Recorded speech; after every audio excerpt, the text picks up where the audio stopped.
Mercedes versus Red Bull, Toto Wolff versus Christian Horner, Lewis Hamilton versus Alex Albon, and a sprinkle of Lando Norris. Drive to Survive Season 3, Episode 2. Back on track. Let's get onto it. Here are 3 things I noticed in this episode. Let's kick things off with number 1. Start things off at McLaren with Zach Brown. He's back at the head office, the HQ in Woking for McLaren, and my goodness, it was eerie. Nobody in sight. It just felt like a distant land. It felt like a worn, torn country. So quiet, and just a reminder of the redundancies that took place, the pay cuts, the working from home, just the sadness that 2020 brought amongst so many people. It was unbelievable. Can you believe it was 5 months from when we was in Australia to when we are now in Austria, where the season began, because the calendar got absolutely wiped out and we had to start all over again. The rivalry between Mercedes and Red Bull, Toto Wolff and Christian Horner. We get that first piece where Christian Horner is looking at every little detail that he can find and he can use in order to tear down Mercedes in a more competitive way, nothing personal. From the DAS system to the yellow flag in qualifying that Hamilton didn't obey. Inspector Horner. Horner says you've got to exploit every opportunity you can to get a Mercedes, because look, they are a fast car. And listen, you're not going to win championships by just sitting back and letting it all happen. I love Horner's determination to win by any means necessary. Not necessarily bending rules as such, but my goodness, he looks at every nook and cranny.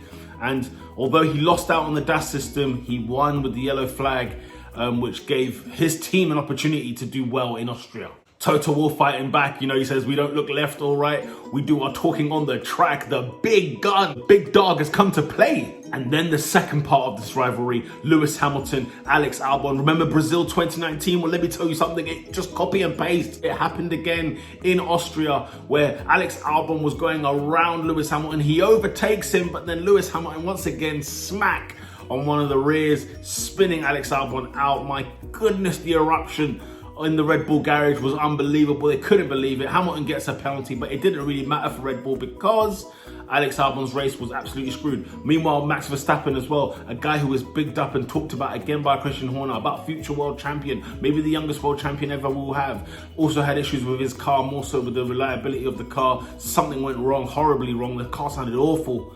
But my goodness, Hamilton and Albon again.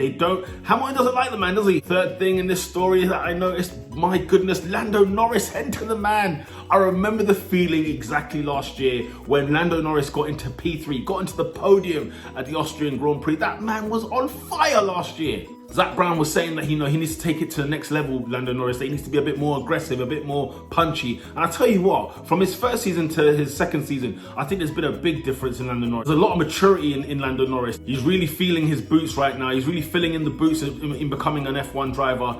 Big up to Lando Norris. I remember the scenes in the McLaren garage, the scenes in England when he took third place.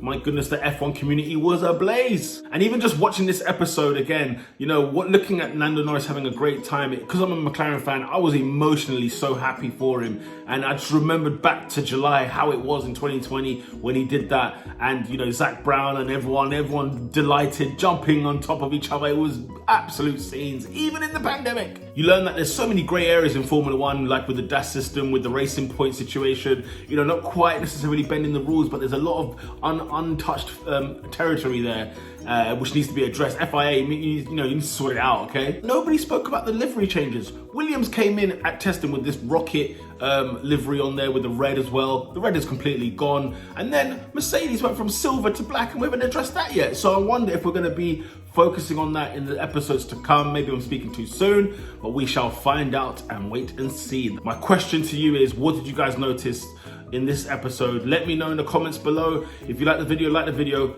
Episode 3, episode 4, 5, 6, all the way to 10 will be coming right at you very, very soon.